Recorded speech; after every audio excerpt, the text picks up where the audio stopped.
Hello everyone. Today we are starting our first topic from the first chapter of class 11th of business studies. So the topic is basically ये आपके chapter का भी नाम है nature and purpose of business studies and the first topic of it human activity. What is human activity? नाम मतलब ये जो नाम है ये खुद ही में आपको एक जो है डेफिनेशन दे रहा है जो हमने लिखी भी है activities perform by human beings to satisfy their wants and needs are known as human activities. Very simple. कोई भी एक्टिविटी जो कि एक ह्यूमन बीइंग करता है एक इंसान करता है अपनी दो चीज़ें पूरी करने के लिए, एक है वांट, दूसरी है नीड. अब वांट और नीड क्या होता है? ठीक है, नीड जो मैंने लिखा हुआ है ये मैंने थोड़ा सा प्रिसाइज और ऐसे क्यों मैंने लिखा है क्योंकि ऐसे आपको नोट्स मेकिंग में भी मतलब नोट मेकिंग में भी आपके लिए इजी हो जाएगा. A need is something essential. People need food, water, shelter, and shelter because these are necessary in order to survive and flourish. Wants are desires for goods and services we would like to have wish for.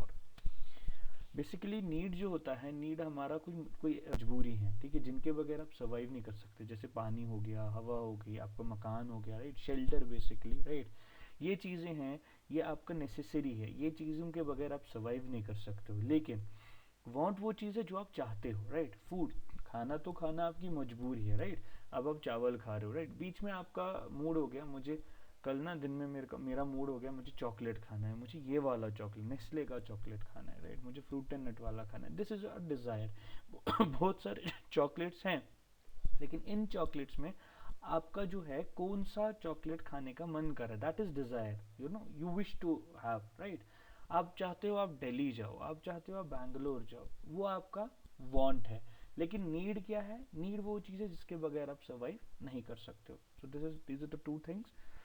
The next topic is, अब आता है हमारा दूसरा types of human activities. Human activities को जो है दो types आते हैं, एक होता है इकोनॉमिक एक्टिविटी, दूसरा होता है non economic activity. Economic activity क्या होता है? इकोनॉमिक एक्टिविटी वो कोई भी एक्टिविटी जिसमें पैसा इन्वॉल्व हो, जिसमें पैसा आए वो इकोनॉमिक एक्टिविटी, और जिसमें ना आए वो नॉन इकोनॉमिक एक्टिविटी. अब हम कुछ एग्जाम्पल्स लेते हैं क्योंकि एक वो है ना old phrase, an activity can be economic and non economic, right. And एक एक्टिविटी तो एक ही होगी लेकिन वो इकोनॉमिक भी हो सकती है और नॉन इकोनॉमिक भी हो सकती है. हमें बस समझना है कि इसमें पैसा है कि नहीं है. जैसे हमने लिखा है a teacher teaching in school. एक टीचर है जो बच्चों को पढ़ा रहा है, लेकिन कहाँ पे? स्कूल में.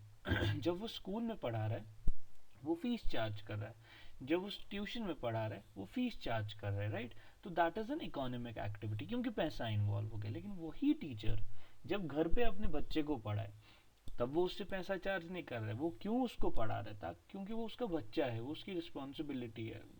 दो उसका स्टूडेंट भी उसकी रिस्पॉन्सिबिलिटी है, लेकिन यहाँ पे क्या है, यहाँ पे वो उसका एक अफेक्शन और एक उसका एक प्यार है टुवर्ड्स द किड, ठीक है. इससे उसको सेल्फ सेटिस्फैक्शन मिलती है, इससे उसको मॉनेटरी सेटिस्फैक्शन मिलती है. सेल्फ सेटिस्फैक्शन भी मिल रही है लेकिन मॉनेटरी सेटिस्फैक्शन भी मिल रही है. That is why it is an economic activity. और यहाँ पे सेल्फ सेटिस्फैक्शन मिल रही है. That is why it is an non economic activity. So एक टीचर जब स्कूल में पढ़ाए it is an economic activity, और जब घर पे अपने बच्चे को पढ़ाए तो नॉन. एक एग्जांपल है a cook cooking in a restaurant. अभी कोई कुक मतलब रेस्टोरेंट में बना रहा है तो इकोनॉमिक एक्टिविटी हो गया. फैमिली के लिए बना रहा है तो नॉन इकोनॉमिक एक्टिविटी हो गया. डॉक्टर अगर पेशेंट्स को अटेंड कर रहा है हॉस्पिटल में तो इकोनॉमिक एक्टिविटी हो गया. अपनी फैमिली को ट्रीट कर रहा है तो नॉन इकोनॉमिक एक्टिविटी. फिर आता है हमारा अब इकोनॉमिक एक्टिविटी को हम थोड़ा ब्रीफली पढ़ेंगे. एक्टिविटीज दैट इन्वॉल्व मनी और द एक्सचेंज ऑफ प्रोडक्ट्स और services are no economic activity. जो मैंने आपको पहले भी बोला, कोई भी एक्टिविटी जिसमें पैसा इन्वॉल्व होता है या एक्सचेंज ऑफ प्रोडक्ट्स और सर्विसेज, ऑब्वियसली चीज़ है. सिर्फ पैसा ही नहीं होता ना, मैं 10 रुपये दूंगा आगे से 20 रुपये मिलेगा. मैं जब कोई प्रोडक्ट दूंगा आगे से पैसा मिलेगा. मैं यहाँ से अगर सर्विस दे रहा हूँ, मैं अगर टीचर हूँ, मैं पढ़ा रहा हूँ, गिविंग माई सर्विस, राइट. तो यहाँ आगे से मेरे को उसका फीस मिल रहा है, पैसा मिल रहा है, ठीक है.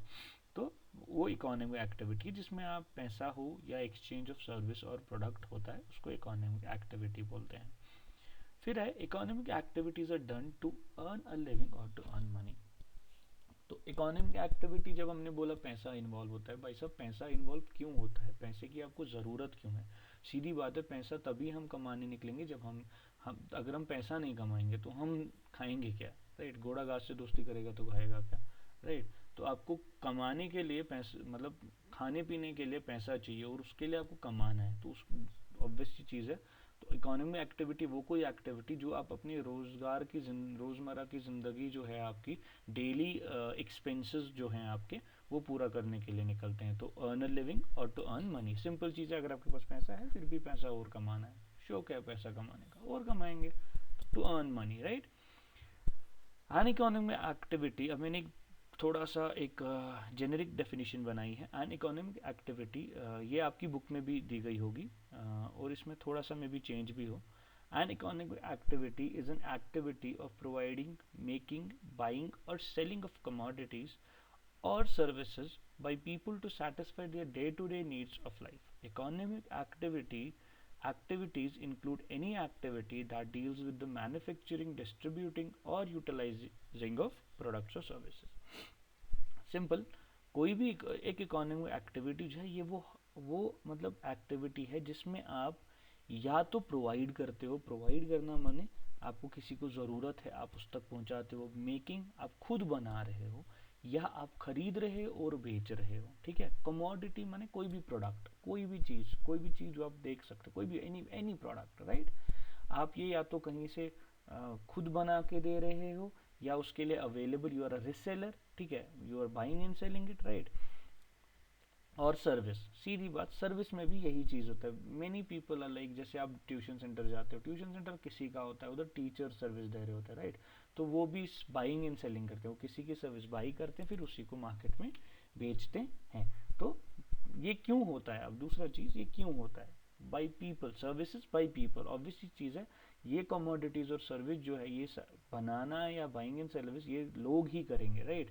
ये कोई जानवर नहीं करेगा। To satisfy their day to day needs, जो मैंने आपको ऊपर भी बोला, डेली एक्सपेंसेस जो हमारे होते हैं उनको पूरा करने के लिए हम क्या करते हैं, हम बाइंग एंड सेलिंग करते हैं, गुड्स का रिसेलिंग करते हैं, या हम खुद प्रोडक्ट बना के बेचते हैं, या मैं अभी पढ़ा रहा हूँ, राइट, या मैं अपना सर्विस किसी ट्यूशन सेंटर वाले को बेचूं, वो ट्यूशन सेंटर वाला मेरी सर्विस क्यों खरीदेगा, तो क्योंकि उसको भी अपनी डे टू डे जो एक्सपेंसेस है वो पूरी करनी है।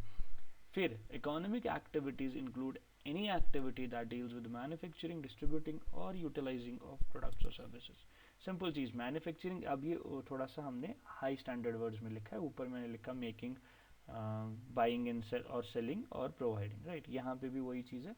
मैन्युफैक्चरिंग माने when you make it, distributing मतलब जब आप बाइंग एंड सेलिंग करते हैं, आप कहीं से लाते हैं फिर उसको आगे डिस्ट्रीब्यूट करते हैं।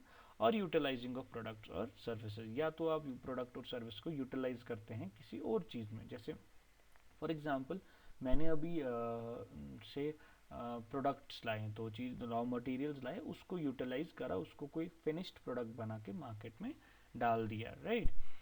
तो वो हो गया आपका इकोनॉमिक एक्टिविटी, ठीक है। So this is a whole of economic activity, जिसमें आप आपका कोई भी एक्टिविटी पैसा कमाने के लिए, डे टू डे एक्सपेंसेस आपका मतलब कूप अप करने के लिए करते हैं।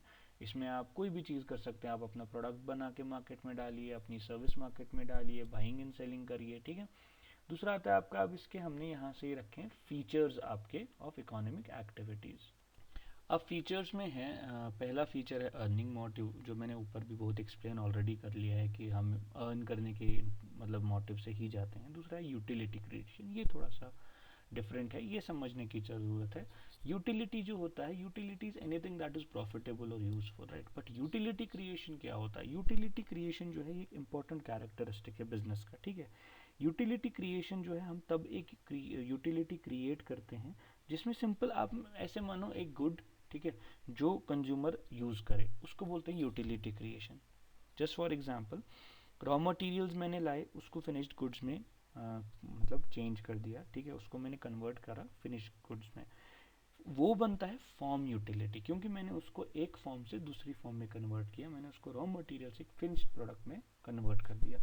फिर मैंने इसको स्टोर किया और मार्केट में लाया, थोड़ा सा स्टोर रखा तो मतलब मार्केट में लाया। जो ही मैं मार्केट में इसको लाता हूँ जब इसकी ज़रूरत है, ठीक है, मैं इसको मार्केट में तब लाऊंगा जब इसकी ज़रूरत है। मैं विंटर्स का प्रोडक्ट समर्स में नहीं बेचूंगा, मैं विंटर्स का प्रोडक्ट विंटर्स में बेचूंगा, राइट। तो मैंने इसको मार्केट में लाया जब इसकी ज़रूरत है, उस टाइम पे इसको बोलते हैं यूटिलिटी क्रिएशन। जो चीज़ जब ज़रूरत हो उसको तब मार्केट में लाना। सेटिस्फैक्शन मेजरमेंट, सीधी बात है, the more you earn money, the more your satisfaction, the more there is satisfaction in your life, right. The more you earn money, उतनी ज़्यादा डिज़ायर्स आप पूरे कर सकते हो, नीड्स वांट सारी पूरी कर सकते हो, राइट। सो आपकी सेटिस्फैक्शन जो है वो आप सेटिस्फाई हो जाते हो, राइट। एंड मेजरमेंट, ये दोनों चीज़ें हैं ऑलमोस्ट टुगेदर। आप जितना भी मतलब आपका काम जो है, आप अपना जितना भी काम करते हो आप उसको मेजर करते हो in the form of money. मतलब मैंने 4 घंटे काम किया, वर्थ 10,000 फॉर एग्जाम्पल, 20,000, जितना आपको खुद लगता है। You major your time of work into what, into money, right? You change your that time of work in monetary state, right? Next is your non-economic activity. Any non-economic activity is an activity performed with the purpose of rendering services to others without any consideration of financial gains. Activities that are initiated for personal content or for meeting human sentiments are non-economic activities. कोई भी ऐसी activity जो हम दे रहे हैं बिना किसी financial gain के, हमें इसमें कुछ कमाना नहीं होता, ये हम अपना ऐसे ही मतलब सेल्फ सर्विस, मतलब हम लोग अपने इमोशंस पूरे करने के लिए होता है। अब ये कौन से इमोशन होते हैं? आपका केयर, लव, ठीक है, ये सारी चीज़ें होती है। A love of father and a son, mother and a son, husband and a wife, ठीक है, ये वो वाला प्यार होता है, ठीक है। तो आप कोई भी मतलब बाप जो बेटे के लिए केयर करे, ठीक है, उसको सिखाए, उसको मतलब हर कोई चीज़ सिखाए, इंग्लिश सिखाए, उर्दू सिखाए, उसका कुछ फीस चार्ज नहीं करता। लेकिन वही चीज़ अगर बाहर सिखाए तो उसका फीस चार्ज ऑब्वियसली करेगा, ठीक है। तो यहाँ पे नॉन इकोनॉमिक एक्टिविटी जो है ये बिल्कुल ही नो फाइनेंशियल गेन, इसमें कोई फाइनेंशियल गेन नहीं रहता। ये आपका पर्सनल एक सेटिस्फैक्शन होता है, ठीक है, पर्सनल सेंटिमेंट्स, आपके फीलिंग्स, इमोशंस, वो सारी सेटिस्फैक्शन मिल जाती है आपको, ठीक है। अब इसमें क्या है, ये आप फ्री टाइम एक्टिविटी आप मान लो, ठीक है, बाग में आप गार्डनिंग कर लो, बच्चों को सिखा लो, ठीक है। फैमिली कमिटमेंट एक्टिविटीज़, ऑब्वियसली एक बाप को अपने बेटे या बच्चों को से पढ़ाना ही होता है, कुछ ना कुछ सिखाना ही होता है। कल्चरल एंड रिलीजियस एक्टिविटीज़, आप मस्जिद जाते हो नमाज पढ़ने, आप मंदिर जाते हो पूजा करने, राइट, आप चर्च जाते हो, आप कहीं भी चले जाओ, आप उधर पैसा कमाने के घर से नहीं जाते, you go just for good deeds, right.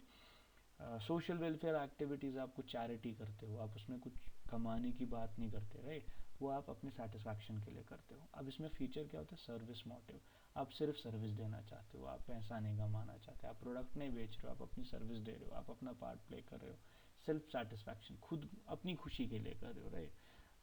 Not measured in money, obviously चीज़ है, जब हम बोलते हैं it has no, without any consideration of financial gain, that means money is not involved. Social obligation, society का जो है सारा मतलब आपका रिस्पॉन्सिबिलिटीज़, वो सारी चीज़ें देखते हुए या सोसाइटी में जो ज़रूरतें हैं वो पूरी करने की कोशिश करते हुए, करने के लिए आप ये सारी चीज़ें करते हो, ठीक है। आपका this is all about non economic activity. So there अब जो हमारा लास्ट टॉपिक है that is types of economic activities. इसमें हम पढ़ेंगे, इसमें 3 हैं, बिजनेस, प्रोफेशन एंड एम्प्लॉयमेंट। इस वीडियो में हम पढ़ेंगे बिजनेस के बारे में। बिजनेस का हमने ऑलरेडी ऊपर, now is our concept of business. Concept of business क्या है? बिजनेस का डेराइवेशन अगर देखें, वर्ड बिजीनेस से आता है, which means to stay busy, right. Busyness को फिर वापस से थोड़ा सा मॉडिफाई करके बिजीनेस रखा गया, फिर बिजी एंड देन बिजनेस। तो दैट इज़ द डेराइवेशन, वो याद करने की चीज़ है। अभी समझने की चीज़ जो है बिजनेस क्या है वो हम यहाँ पे पढ़ेंगे। एक्सचेंज और buying and selling of goods and services on regular basis to earn profit.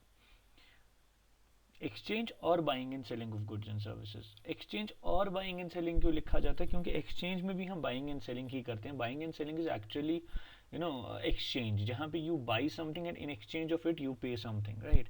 Selling में भी आप यही करते हो, you buy something, right, or you sell something, you take money in exchange of it, right. तो goods and services ये दोनों चीज़ों में होता है, राइट। तो बिजनेस में, बिजनेस क्या है? जहाँ पे आप एक्सचेंज या buying and selling of your goods और सर्विसेज करते हो, ठीक है। आप खरीदते हो और बेचते हो अपना गुड्स या मतलब गुड्स एंड सर्विस, ठीक है। रेगुलरली करते हो टू अर्न प्रॉफिट। आप देखो, मेरे पास कोई पेट पड़ा हुआ है, मैंने उसको अब मुझे मूड नहीं है वो रखने का, तो मैं उसको बेच देता हूँ। मैंने 10 में खरीदा, 15 में बेच दिया, 5 रुपये मैंने कमाया, लेकिन ये एक बार ही कमाया, राइट। ये मैंने कमाने के एंगल से नहीं कहा, मतलब ये मैंने प्रॉफिट अर्निंग से नहीं किया था। चल ठीक है, 10 के बदले मुझे 15 आ गए, मैंने बेच लिया, मैंने सोचा चलो ठीक है फायदे में है, लेकिन ये मेरा बिजनेस नहीं बनता है। बिजनेस ही मेरा तब बनता है जब मैं रेगुलरली पेट्स खरीदता हूँ और रेगुलरली उनको बेचता हूँ, तब वो मेरा बिजनेस बनता है। ठीक, तो जहां मैं रेगुलरली खरीदना और बेचना करूं, रेगुलरली सेलिंग करूं, रेगुलरली बाइंग एंड सेलिंग करूं, या है ना, टू अर्न प्रॉफिट। अब मैं ये रेगुलरली क्यों करता हूं, ताकि मैं प्रॉफिट अर्न कर सकूं, इसको हम बिजनेस कहते हैं। बिजनेस, अब एक डेफिनेशन है, business is an economic activity that involves the exchange, exchange मैंने समझा लिया, परचेज, ठीक है, और production of goods and services. Purchase ये भी मैंने समझा लिया, सेल भी आपको पता है, और production of goods and services क्या होता है, जहां पे आप खुद ये चीज प्रोड्यूस करते हो। ठीक है, अगर मैं किसी ट्यूशन सेंटर में अपनी सर्विस देता हूँ, पढ़ाता हूँ, तो I am selling my service to the tuition centre. ठीक, किसी टीचर के पास पढ़ने जाता हूँ तो I am buying the service of the teacher, I am purchasing the service of the teacher, right. But अभी मैं खुद पढ़ा रहा हूँ, right, I am not selling it to any tuition centre, I am doing it on my own channel, so this is something I produce. This is something, it is my own, right?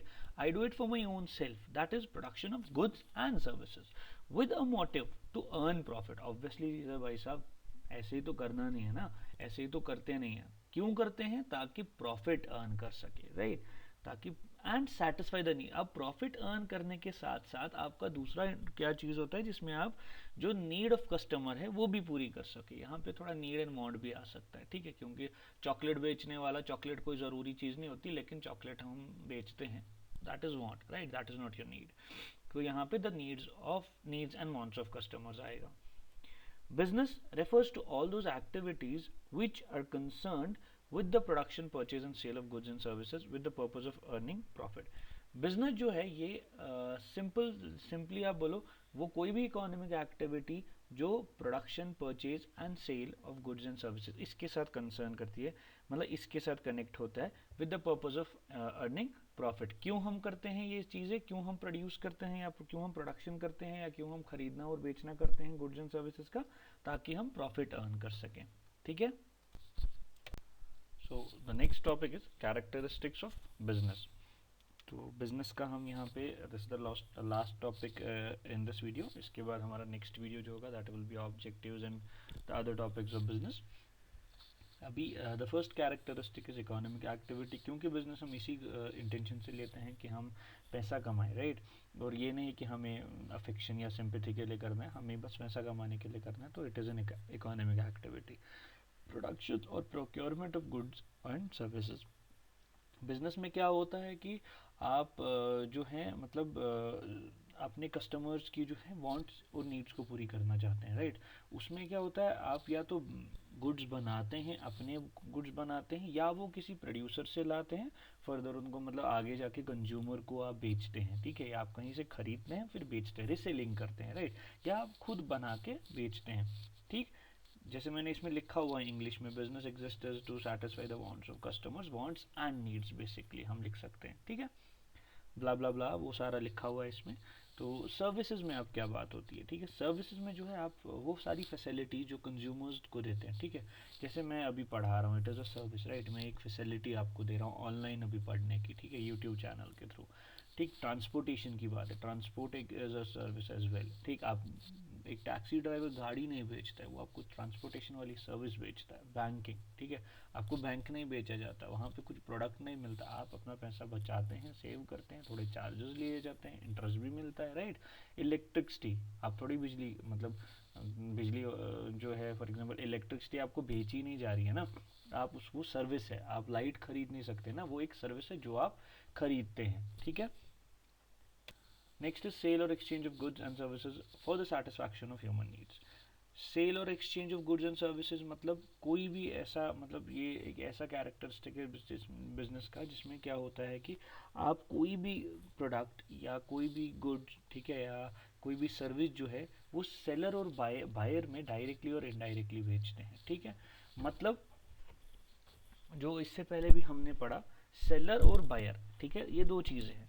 Seller और buyer क्या होता है कि मैं एक seller हूँ, मैंने product बेचना है, ठीक है, मैंने एक फॉर एग्जांपल मेरा अपना एक पर्सनली भी पेट स्टोर चल रहा है, तो मैं उसी की एग्जांपल आपको देता हूँ, मुझे एक किटन बेचना है, ठीक है। बायर, अब मेरा बायर कौन है? ये मेरा बायर सीधा कस्टमर हो सकता है जिसको घर पे रखना है, ये मेरा बायर मेरा रिसेलर हो सकता है जिसको आगे ये बेचना है, ठीक है। तो मैं अपना एक एजेंट रखता हूँ, उसको बोलता हूँ यार ये तो आगे बेच, ठीक है। तो इनडायरेक्ट सेल हो गया। मेरा बायर एक्चुअली जो जिसके सामने मैं पेट्स एंड लव हूँ, जिसके सामने पेट्स एंड लव बेच रहा है प्रोडक्ट, मतलब से बी इज़ अ पर्सन जिसको पेट्स एंड लव का किटन खरीदना है, लेकिन ए इज़ द पर्सन जो उसको देता है, राइट। तो ये इनडायरेक्टली सेल हो गया। दूसरा हो गया मैं डायरेक्टली ए बी को देता हूँ, ठीक है, without involving a, that is directly selling और बाइंग, ठीक है। Dealing in goods and services on a regular basis, सीधी बात है, बिजनेस हो या सर्विस हो, जब तक आप वो रेगुलर ना करें एंड रेकरिंग बेसिस, रेकरिंग मतलब रिपीटेडली ना करें, आप रोज रोज रिपीटेडली ना करें, रेगुलरली ना करें। अब रेगुलर क्या होता है, ये हर दिन नहीं हो सकता, वीकली भी हो सकता है, मंथली भी हो सकता है, ईयरली भी हो सकता है, क्वार्टरली भी हो सकता है, ठीक है। Every 10 days, after basically regular का मतलब है after a particular period of time, ये एक डिसाइडेड पीरियड ऑफ टाइम होता है, ठीक है। इतने दिन बाद मुझे नया खरीदना है, इतने दिन बाद मुझे बेच मतलब इतने इतने दिन बाद मुझे नया खरीदना है फॉर रीसेलिंग, ठीक है। इतने इतने दिन बाद मैं नया स्टॉक लाऊंगा बेचने के लिए, ठीक है। One single transaction of sale और purchase therefore does not constitute business, जो मैंने पहले भी आपको बोला, सीधी मतलब सिंपल है कि रेगुलरली आपको बिजनेस करना है, नहीं तो एक बार आप करोगे तो वो बिजनेस नहीं कहलाता, ठीक है। पांचवा है प्रॉफिट अर्निंग। मोटिव ही हमारा होता है कि भाई साहब मैंने 10 की चीज़ 10 में बेचनी है, तो मैं क्यों कर रहा हूँ, मेरा क्या फ़ायदा अगर मैं आपको 10 में चीज़ें खरीद रहा हूँ, ठीक है। मैं एक किटन है उसको 10,000 में बेच खरीद रहा हूँ और 10,000 में बेच रहा हूँ, तो मेरा क्या फ़ायदा है उसमें, मैंने क्यों किया वो, मैंने क्यों खरीदा ही 10,000 में, मैं अपना मनी क्यों किसी चीज़ में इन्वेस्ट ही कर रहा हूँ, राइट। अब अगर मैंने 10,000 में खरीदा 12,000 में बेचा, राइट, 10,000 में खरीदा 11,000 में बेचा, वो 1,000 या वो 2,000 जो मैं एडिशनल रखता हूँ उसको बोलते हैं प्रॉफिट। और वही मकसद से मैं बिजनेस करता हूँ। बिजनेसमैन का मकसद ही होता है कि मैं मैक्सिमम प्रॉफिट रखूँ, ठीक है, मैं ज़्यादा से ज़्यादा अपना प्रॉफिट रखूँ एंड जो कॉस्ट है, ठीक है, कॉस्ट प्रोडक्शन कम कर सकूँ। अगर मैं कोई प्रोडक्ट बना रहा हूँ, ठीक है, तो मुझे बिजनेस को ज़्यादा टाइम रखने के लिए, ज़्यादा टाइम मार्केट में एग्जिस्ट करने के लिए, मुझे बिजनेस का कॉस्ट प्रोडक्शन कम करना है। कॉस्ट प्रोडक्शन क्या होता है, द कॉस्ट द प्राइस जिसमें आपका प्रोडक्ट एक्चुअली तैयार होता है, ठीक है। अगर मुझे एक पेंसिल है, ये मुझे 1 रुपये में बेचना है, या एक पेन है सपोज वो मुझे 10 रुपये में बेचना है, मुझे 5 रुपये में तैयार होता है। मैं कोशिश करना चाहिए कि मुझे 4 रुपये में ही सेम क्वालिटी का पेंसिल जो है तैयार हो सके। There are many ways to do that, वो आप आगे जाके हायर क्लासेस में पढ़ेंगे। तो बेसिकली आप ये समझो कि 5 रुपये का पेन जो मुझे तैयार हो रहा है, मैं कोशिश करूंगा कि मेरा कॉस्ट प्रोडक्शन जो है ये 5 के बदले जो है 4 रुपये पे आ जाए, ताकि मेरा प्रॉफिट लेवल जो है वो बढ़ जाए। अनसर्टेनिटी ऑफ रिटर्न, ठीक है। अब क्या होता है कि अनसर्टेनिटी ऑफ रिटर्न जो है, इसमें आपको बिल्कुल ही ये नॉलेज नहीं होती, या वो आपको पता नहीं होता है कि कितना अमाउंट जो है, ठीक है, वो आपको बिजनेस से, या वो आप बिजनेस से कमा रहे हो एक महीने में। कितना आप मतलब अभी बैठ के ये नहीं बोल सकते कि हाँ अगले आने वाले महीने मुझे 10,000 कमाने हैं, ठीक है। तो ये वो कुछ बिल्कुल ही कंफर्म नहीं होता है कि आप आने वाले टाइम में क्या कमाते हो। आपको आने वाले टाइम में लॉस भी हो सकता है, राइट, आपको आने वाले टाइम में प्रॉफिट भी हो सकता है, लेकिन आपको आपको पूरा बेस्ट देना है। You have to give it your the best shot, right. आपको प्रॉफिट कमाना है, ठीक है, आप अपनी पूरी कोशिश, पूरा मेहनत करनी है, प्रॉफिट अर्निंग के तरफ ही मकसद रखना है। लेकिन रिटर्न जो है आपका, फॉर एग्जाम्पल मैंने 10,000 रुपये इन्वेस्ट किया, उसका रिटर्न मतलब मुझे अब इसके सेल के बाद कितना पैसा आएगा। मुझे इसके सेल के बाद एक महीने में ये बिकना भी चाहिए, 10,000 का माल, 50,000 का, 1 लाख का, 1 करोड़ का, ये माल मेरा बिकना भी चाहिए। और वो मुझे पता नहीं है इसमें कितना बिकेगा और क्या बिकेगा, ठीक है, और ये कब बिकेगा। तो दिस इज अनसर्टन, ठीक है। एलिमेंट ऑफ रिस्क रहता है बिजनेस में आपका। Probability of risk is the probability of profit and loss. आपको पता नहीं है कि आपको ये मतलब आपका प्रॉफिट भी हो सकता है, आपका लॉस भी हो सकता है, ठीक है। अब क्या होता है, आपको मतलब अगर आपने 10,000, 1 लाख, 2 लाख की इन्वेस्टमेंट किया, आपको इसको मतलब इसका फ़ायदा भी मिल सकता है, रिवॉर्ड भी मिल सकता है, या इसका नुकसान भी हो सकता है। कैसे ये जो होता है मतलब रिस्क जो होता है ना, ये बिल्कुल ही अनडिजायरेबल इवेंट होता है या अनफेवरेबल इवेंट होता है। मतलब आप ये चाहते नहीं हो लॉस, मतलब रिस्क का जो लॉस वाला फैक्टर है वो आप बिल्कुल नहीं चाहते हो। ठीक है, कि आपको नुकसान हो जाए। रिस्क बोलते हैं ना, उधर मत जाना यार, उधर रिस्क है। रिस्क मतलब खतरा। वैसे ही आपके प्रोडक्ट्स को खतरा होता है। किस चीज़ से खतरा होता है? ठीक है, अल्लाह ना करे शॉर्ट सर्किट हो गया, ठीक है, या कंपटीशन बढ़ गया मार्केट में, या चोरी हो जाती है, एक्सीडेंट हो जाता है, सैलाब आ जाता है। ठीक है, अभी जैसे लॉकडाउन चल रहा है, ठीक है, एक नेचुरल कैलमिटी, राइट, एक पैंडमिक चल रहा है ऑल ओवर द ग्लोब। ठीक है, तो बिजनेस जो है हर जगह जो लॉस में जा रहे हैं। अभी आप देखो हर everywhere everywhere business man you know in loss. ठीक है, कितना ही ज़्यादा ट्रेड का नुकसान हो रहा है, कितना ही ज़्यादा बिजनेसमैन का नुकसान हो रहा है। ठीक है, क्योंकि हम लोग अभी अपनी जान नहीं बचा पाए। This is a pandemic. ठीक, ये एक्सपेक्टेड नहीं था, ये अनसर्टन था। जो आपको ये एलिमेंट ऑफ रिस्क जो है ये रहता है बिजनेस में, कि आपको पता नहीं है what is coming up next, और आपको क्या फेस करना है मार्केट में आने वाले टाइम में। तो you have to be ready for, though you enter into business for profit, but you have to be ready for loss as well, क्योंकि कभी ना कभी आपको लॉस तो देखना पड़ेगा। हर दिन संडे नहीं होती, तो कभी ना कभी आपको मंडे ट्यूसडे वाला काम भी करना पड़ेगा, जो कि बहुत ही वाहियात होता है। ठीक है, तो वैसे ही बिजनेस में कभी ना कभी आपको लॉस देखना पड़ता है by one or the other means. That was all. Thanks for watching the channel guys. Do like, share, comment and subscribe our channel, and do not forget to click on the bell icon. Bye, see you soon, and do wait for my next video. Bye bye.